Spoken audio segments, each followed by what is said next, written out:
it's fantastic to be awarded something, a prize, and be acknowledged for something that you've just enjoyed doing all your life.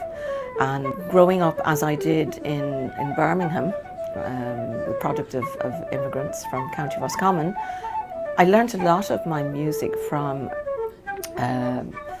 Roscommon musicians, West of Ireland musicians, who were living in Birmingham at the time.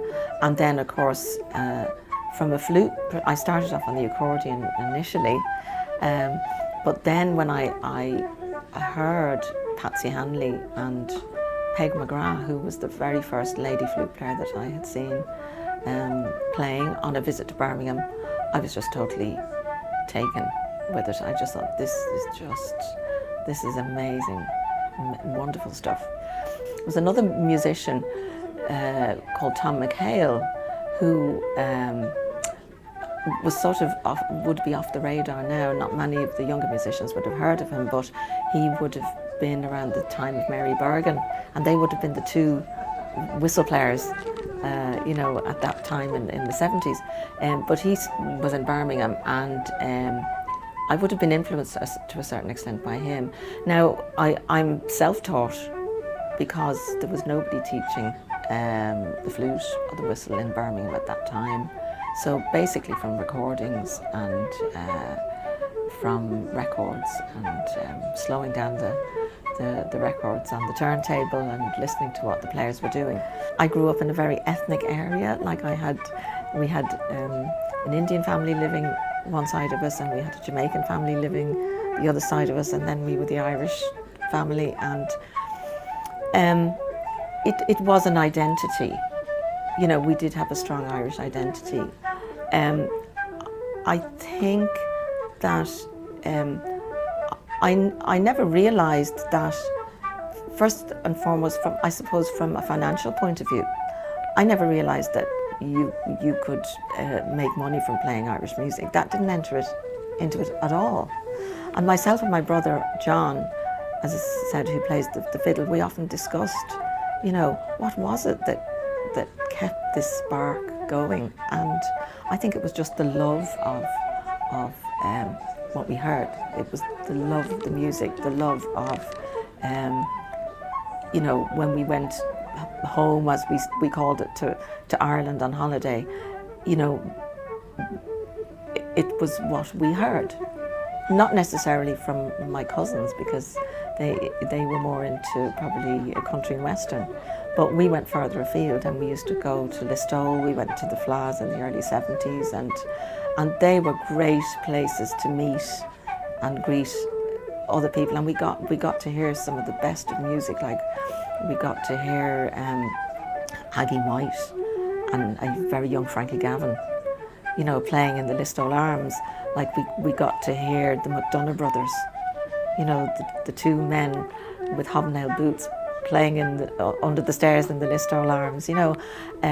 Paddy Cronin, I remember Paddy Cronin playing outside the Listowel Arms, and it was the era where the cassette recorders had taken off, and everybody'd be there with the cassette recorder. You'd have musicians playing, and a whole bunch of people then with the microphone stuck down into the session, you know.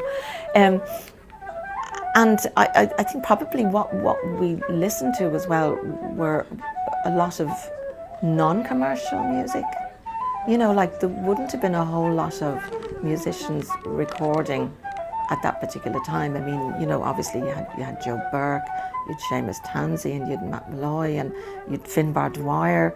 You had, you know, those really strong, great musicians. But compared to now, there certainly wasn't the wealth of commercial recordings coming out. So what we would have listened to a lot was non-commercial, homemade recordings, which I think was a great introduction to music as well. It's a completely different scene, I think, to when I started off. There are obviously a lot more people playing, which is great. I mean, you have some wonderful, wonderful young players. From a technique point of view, probably the technique of playing an instrument has come on so much. I mean, a lot of the young people they not only play traditional music, they play other types of music as well, which is fantastic as well.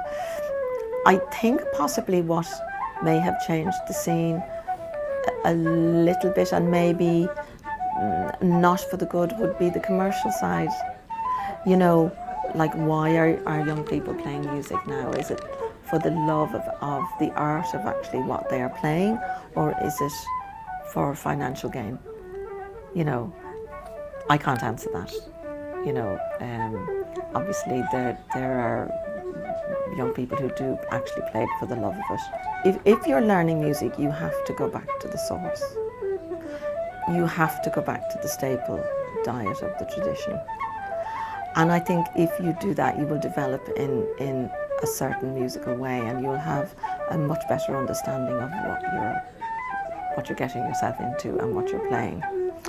I think if you start on just listening to very, very commercial traditional music, what you play probably won't be of the same quality.